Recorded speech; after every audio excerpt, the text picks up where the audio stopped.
Bueno, de esto lo realmente importante, esposo de Laura Caraza, padre de Claudio, Jerónimo, Patricio y Fernando. Eso es lo más importante. Y además les quiero comentar que futuro abuelo de Lorenzo y Nicolás, que están por llegar. Futuro abuelo. Como comentaba mi querido Max, y antes que nada, Angie, linda, muchas gracias por organizar este evento y a todas y todos por su asistencia, porque como decía Max, es profundamente entusiasmante después de una derrota muy difícil de asimilar, encontrar a tantas gentes que quieren saber por dónde debemos de caminar en el futuro y que están listas para las batallas que vienen. Eso lo demuestra el que estén aquí 10 días después de la elección del 2 de junio, escuchándonos a todos nosotros. Es inspirador, hablando de inspiración, es inspirador venir a este auditorio y estar con todas y con todos ustedes. Nos hemos encontrado desde aquella ocasión en que Amado me invitó a casa de Angie con un grupo, pues habrán sido, no sé, 70, 80 personas, 50 personas, y luego nos hemos encontrado en diversos eventos aquí en la zona occidental del Estado de México, en clubes de golf, en casas, inclusive en alguna ocasión en unas canchas de pádel tenis. Ahí se organizaron las charlas. En fin, todo en el contexto de las elecciones del Estado de México del 23 y de la elección federal del 24. Y ha sido gratísimo tratar con todas y todos ustedes y hemos crecido mucho y nos hemos venido construyendo en una fuerza social que es una gran esperanza para nuestro país. Diría yo que para muchos es la esperanza y la tenemos que seguir construyendo, como ya comentaron los tres ponentes anteriores. Un lujo poder estar con Max, con Amado y también con Julio en esta ocasión. Hago mías sus palabras de la primera a la última.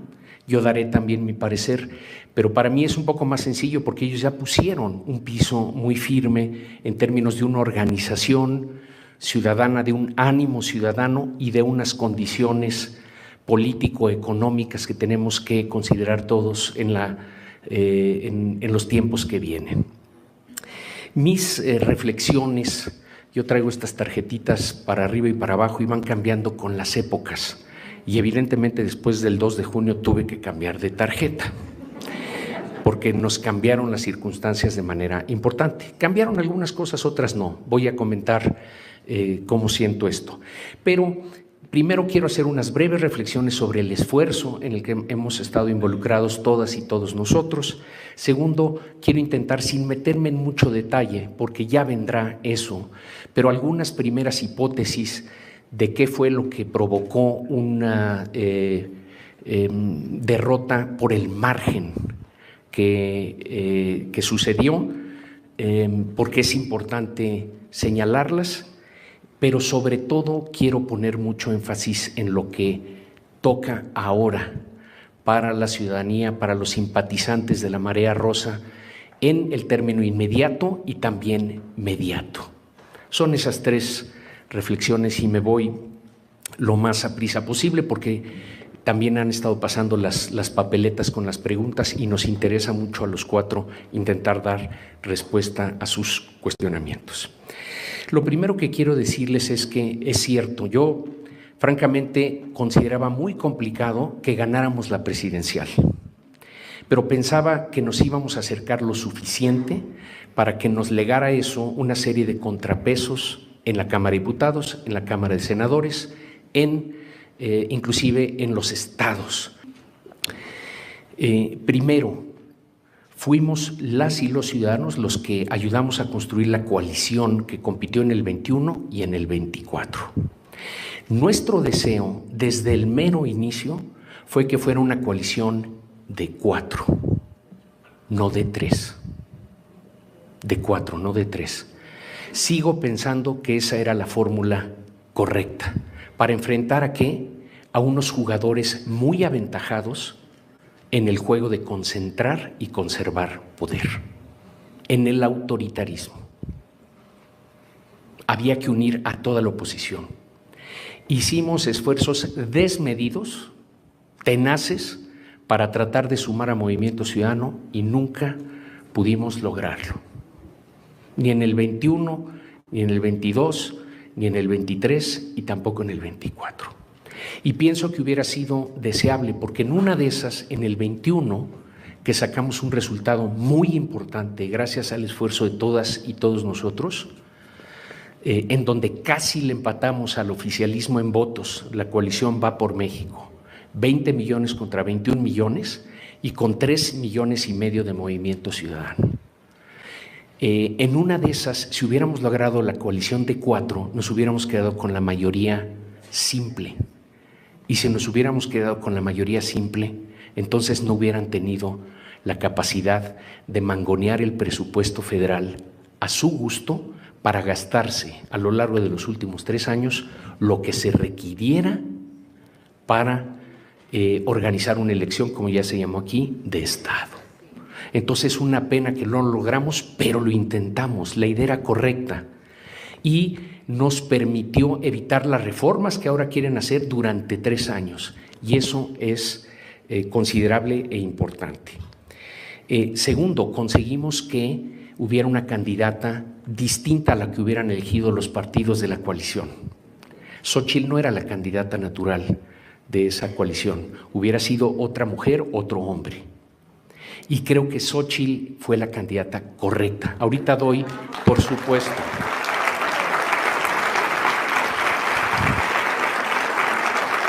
una mujer de una honorabilidad y de una entereza y de una resiliencia, queridas amigos y amigos, que difícilmente podemos nosotros imaginar.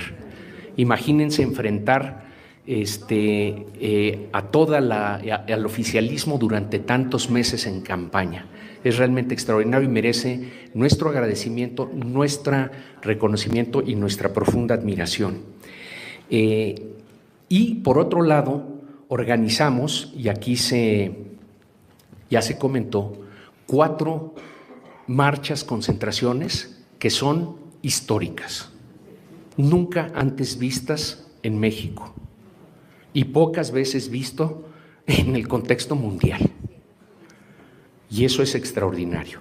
Lo que les quiero decir, porque no me quiero extender demasiado en esto para llegar a los puntos de lo que viene, pero es que nos debemos de sentir muy orgullosos de lo que a nosotros tocó hacer.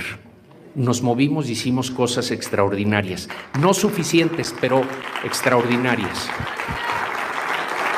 Extraordinarias. Y aquí hay contribuciones fabulosas a esa construcción. Lo que quiero decirles es, no es lo mismo una derrota cuando anduviste arrastrando los pies que una derrota cuando dejaste todo en la cancha. Y nosotros dejamos todo en la cancha.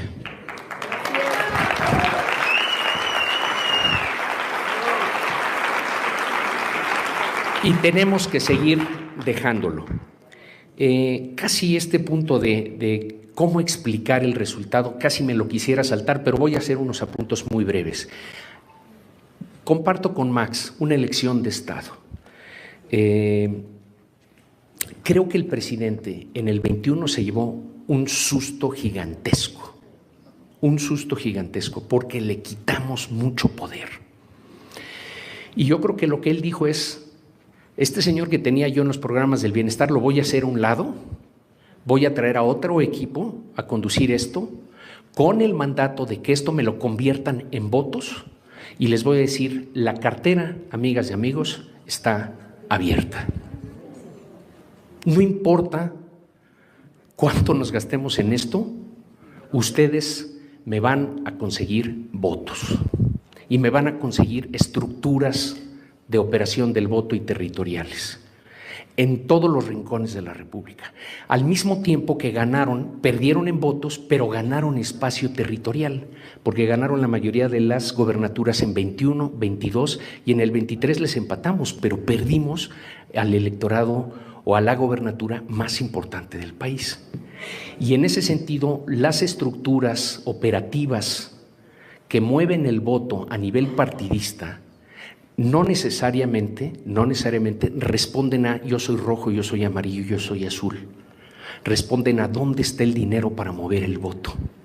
Y cuando los gobernadores, tú les abres la cartera y les dices hagan lo que tengan que hacer para mover el voto, esas estructuras, aunque les empatamos en voto, las estructuras se las llevaron ellos. Eso los servidores de la nación, los programas sociales, en mi opinión, explican en la medida mayor el resultado de la elección. Hay muchísimas causas más, es complejo, hay que estudiarlo, como sugiere Max, a fondo para entenderlo y evitarlo en el futuro, pero hubo una operación pocas veces o nunca antes vista para transformar lo que fue una derrota en el 21 para ellos en un triunfo en el 24. La propaganda tuvo su papel. A nuestra extraordinaria candidata le pegaron el mote de la candidata del PRIAN. Y del PRIAN venían hablando durante 5 años en el sentido de que eso significa corrupción, de que eso significa pasado, de que eso significa oligarquía, de que eso significa abuso, etcétera, etcétera. Entonces, en lugar de que nuestra candidata le entregara frescura a la coalición le entregó el discurso maniqueo, falaz, mentiroso del presidente a nuestra candidata. Y entonces millones y millones de mexicanos ya no la voltearon a ver, porque de alguna manera tenía una especie de pecado original. Eso en términos propagandísticos muy poderoso. Y un segundo elemento propagandístico: si votas en contra mío, pierdes los programas sociales. Eso lo hace inconstitucional, ilegal, y todo lo previamente comentado. Pero yo diría que esos elementos, entre muchos otros, son los más poderosos en explicar el resultado del domingo. Subestimamos al presidente porque es tan inepto como presidente que lo subestimamos como operador político. Y como operador político y propagandista no lo debes de subestimar. Sobreestimamos las fuerzas de nuestros partidos, que las fueron perdiendo porque al perder gobernaturas pierdes base territorial. En fin, hay muchas explicaciones. ¿Para qué nos metemos en eso? ¿Qué toca ahora? ¿Qué toca ahora para la ciudadanía, para los simpatizantes de la Marea Rosa? Lo primero, 2 comentarios puntuales, introductorios a esta parte. ¿Perdimos una elección? Sí, pero no perdimos nuestras causas. Nuestras causas están intactas. Democracia, libertad, justicia, igualdad son causas por las que siempre hay que pelear. Están intactas. Segundo comentario, lo tuiteé hoy. El resultado de la elección le da a Morena más poder. No le da ni la verdad ni la razón. Esto hace eco de lo que comentó Max. Porque luego viene una como cosa de momentum del triunfo en donde parece que ellos tendrían la razón o que borra los pecados de una que es la peor administración que hemos padecido las y los mexicanos en nuestra historia reciente. No, todo eso ahí está y todos esos problemas ahí están y todos esos abusos ahí están y la elección de Estado ahí está y la amenaza a la democracia, la libertad y la justicia ahí está.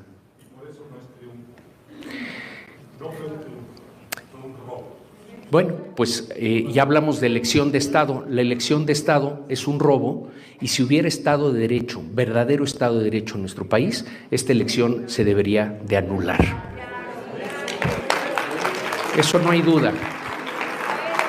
Eso no hay duda. Pero las posibilidades de que eso suceda son muy reducidas. Entonces estamos con esta circunstancia que tenemos que enfrentar.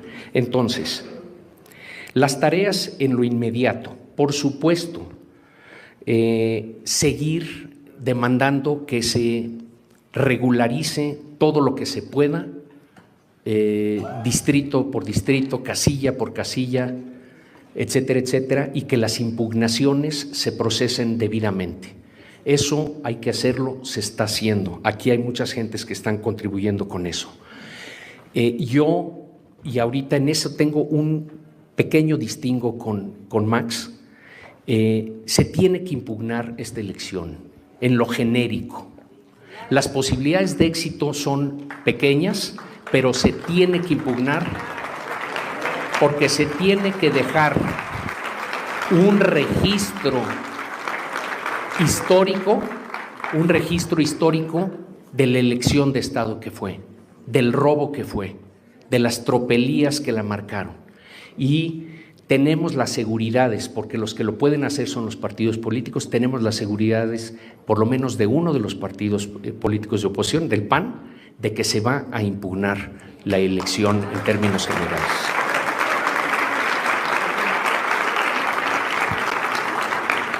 Tercero, en lo inmediato, amigas y amigos, y aquí van a venir tareas tan pronto como finales de julio, principios de agosto, mediados de agosto. Tenemos que oponernos a una indebida sobrerepresentación. Nos tenemos que oponer con criterios. Nosotros tenemos a nuestra abogada, que es una fregona, Marianita Calderón, pero fregona no saben a qué grado, construyendo todos los argumentos que tenemos que presentar ante el INE primero y luego ante el TRIFE para que hacer valer nuestro voto, porque ahí hay una sobrerepresentación, que es la que significaría la mayoría calificada en Cámara de Diputados y casi en Cámara de Senadores para Morena y sus aliados. Entonces, ahí nos jugamos todo. Ahí nos jugamos todo. Y esto entonces significa que a más que argumentos tenemos que generar presión social y apoyo social para que el INE y el TRIFE se atrevan a tomar una decisión que en mi opinión es la correcta, es la justa, es la legal, es la jurídicamente correcta, pero que es complicadísima en términos políticos. Porque imagínense, como estos son de amenazantes y de abusivos, la presión que ellos van a ejercer sobre los consejeros del INE y sobre los 5 magistrados del tribunal, ¿no? Entonces, en ese sentido, nosotros tenemos que hacer una combinación de presión y de apoyo a quienes estén dispuestos a sostenerse en la razón y en la verdad. Y eso es fundamental. Y en ese sentido les vamos a ir informando con el paso de las próximas semanas, porque esto se va a llevar un tiempo en lo que se procesa. Las impugnaciones creo que se tienen que resolver antes, creo que del 13 de julio, y en ese momento se determina cómo va el tema de la sobrerepresentación en el INE. Y luego, si no queda como nosotros desearíamos, o si queda como deseamos, alguien lo va a impugnar y se va a ir al TRIFE. Entonces se va a ir a agosto. Entonces tenemos que estar listos para esas tareas, amigas y amigos, y vamos a ir señalándolas muy puntualmente. Y luego, tenemos que resistir el plan C. Tenemos que resistir el plan C. Si la interpretación del INE y del TRIFE es favorable al espíritu de la ley, que no debe de existir una sobrerepresentación, entonces tenemos que estar encima de las y los diputados y de las y los senadores para que no se raje nadie. Nadie es nadie. Si la interpretación es contraria a nosotros, ya el TRIFE determinó que lo que de alguna manera dijo la señora del INE, Tadei, el día de la elección, que es totalmente indebido que lo haya hecho, totalmente indebido, ¿no? Bueno, pero si sostiene el tribunal que en sus criterios que eso es el caso, entonces La Cámara de Diputados, ellos tienen mayoría calificada, y en la Cámara de Senadores se van a quedar entre 4, 6 senadores de diferencia. Y el PAN, el PRI y Movimiento Ciudadano van a tener, pues dependiendo, pero 40 y tantos a 50 senadores entre los tres. No podemos permitir que ni uno solo de esos senadores ceda. Bueno, hay que estar, te voy a decir cómo le hicimos con lo de Godoy. ¿Se acuerdan que Godoy la querían ratificar y tenían propiamente casi los votos para ratificarla? Nosotros teníamos una margen de 2 o 3 votos. Bueno, hicimos un marcador en Mexicanos Primero, digital, no en Mexicanos Primero, luego ya como ando en muchas causas me confundo en Unidos, con los nombres de las y los diputados locales de los partidos de oposición, uno por uno, y les fuimos pidiendo su compromiso público de que fueran diciendo: yo voy a votar en contra, yo voy a votar en contra, voy a asistir y voy a votar en contra, ¿no? Uno por uno. Y en ese sentido se fueron quedando 4 o 5 aislados que no se comprometían. ¿Se imaginan la presión de millones sobre esos 4 o 5? Porque les voy a decir una cosa, la gran mayoría se van a comprometer de volada y nos van a quedar algunos pocos aislados. A esos aislados ya sabemos, ahí puede estar el problema. Y entonces toda la presión de nuevo y todo el apoyo para esas personas. Porque si no se raja nadie, no pasan las reformas constitucionales. ¿Está complicado? Está complicado. ¿Lo tenemos que intentar? Lo tenemos que intentar, porque eso nos evitaría problemas que nos durarían muchísimo tiempo. Entonces, no hay de otra, amigas y amigos, lo tenemos que intentar. De nuevo, estén atentos porque les vamos a hacer el llamado para hacer vigilias, para ir al Senado, para conseguir firmas, para mandar cartas, para estar encima de ellos. No podemos soltar.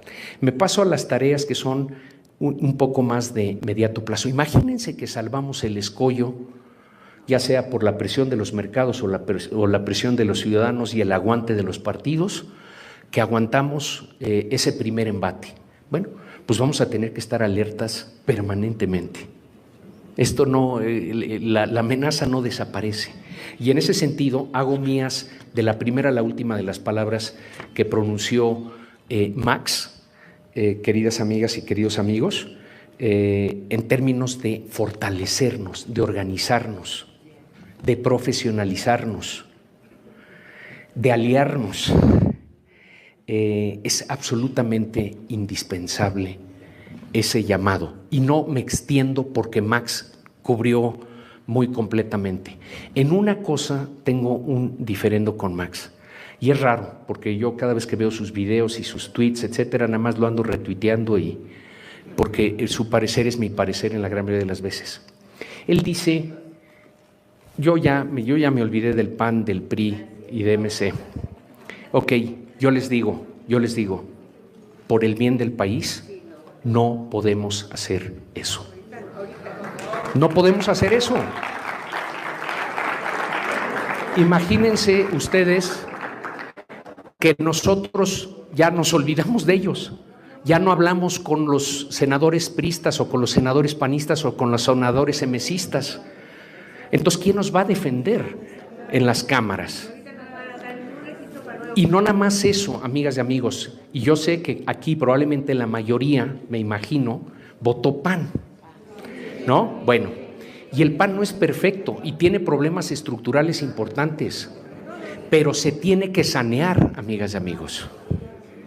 No es una cosa de ya olvidémonos del PAN o ya olvidémonos de MC o de los partidos de oposición. No podemos hacer eso porque está de por medio nuestro país.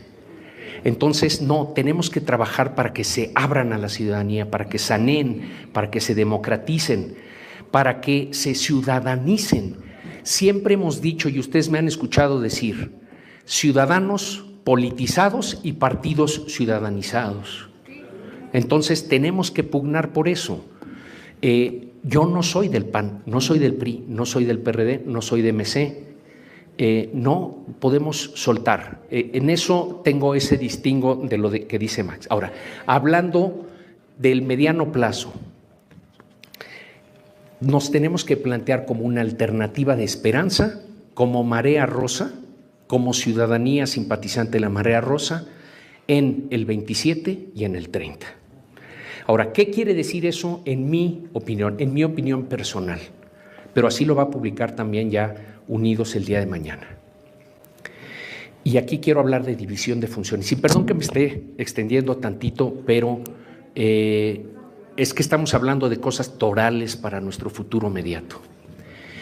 La opinión mía y la opinión más importante que la mía del Comité Ejecutivo de Unidos es que la Marea Rosa, los simpatizantes de la Marea Rosa, tienen que ser muy politizados, nuestra acción, muy ciudadana, politizada, pero no partidista. Ese es el parecer del Comité Ejecutivo de Unidos. ¿Por qué? Porque la Marea Rosa, amigas, amigos, aquí todos miembros de esa marea, es de millones, es decir, es de las causas, es de la libertad, es de la justicia, es de la democracia, es de la igualdad de oportunidades, es de México, no es de un partido. Y tenemos que estar en esa resistencia a la que llama Max, de la manera más organizada y profesional posible. La génesis, la naturaleza, el ADN de la Marea Rosa es ciudadano y hay que mantener ese ADN. Yo sé que de repente sentimos orfandad y querríamos que este movimiento tuviera una lógica partidista. En mi opinión, lo único que lograríamos si hacemos eso es perder a la Marea Rosa sin ganar a un partido. Ese ha sido nuestro parecer y nuestra definición. Eso no quiere decir, amigas y amigos, que integrantes o miembros de Unidos y o de la Marea Rosa intenten construir una alternativa partidista. Eso están en su derecho, es válido, es institucional, me parece que pudiera ser sano, es complicado, pero hay que dividir funciones. La Marea Rosa debe de estar en las batallas como las que acabo yo de señalar. Si alguien quiere construir una alternativa partidista, porque nuestra alternativa sí es política, ciudadana, pero no es partidista. Si alguien quiere construir una alternativa partidista, adelante, háganlo. Y que convenzan a los simpatizantes de la Marea Rosa de que son la mejor alternativa. ¿Correcto? División de funciones, porque no puedes hacer la resistencia con la presión que esto requiere y la alternativa y tener éxito en las dos cosas. Entonces, esa es una definición que quería compartir con ustedes hoy en la tarde porque me parece que es estructural. Y nos hemos pasado debatiendo 2 semanas este asunto, ¿no? Sumemos, en eso tengo también un distingo pequeñito con Max. Libertad, por supuesto. Esa siempre ha sido la bandera fundamental de la Marea Rosa. Libertad, democracia. Libertad. Pongámoslo en una palabra, es libertad. Le tenemos que sumar la palabra igualdad. Igualdad. Es libertad e igualdad por lo que tenemos que pelear. Porque si no terminamos con el caldo de cultivo de lo que te provoca el populismo, la pobreza, la desigualdad, la falta de movilidad social, la corrupción, etcétera, etcétera, entonces siempre vas a tener latente el problema. Nosotros nos tenemos que poner del lado también de la igualdad. Entonces, esa es otra definición que les quería compartir. Bueno, termino y disculpas por extenderme.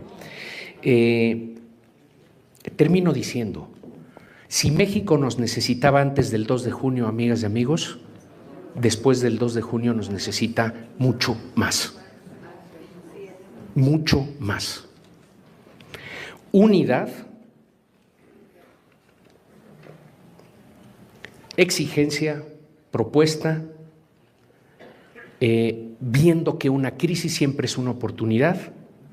Decía Winston Churchill, ¿qué tengo que ofrecerle yo a los ingleses cuando está iniciando la Segunda Guerra Mundial y estamos aislados y los franceses están derrotados?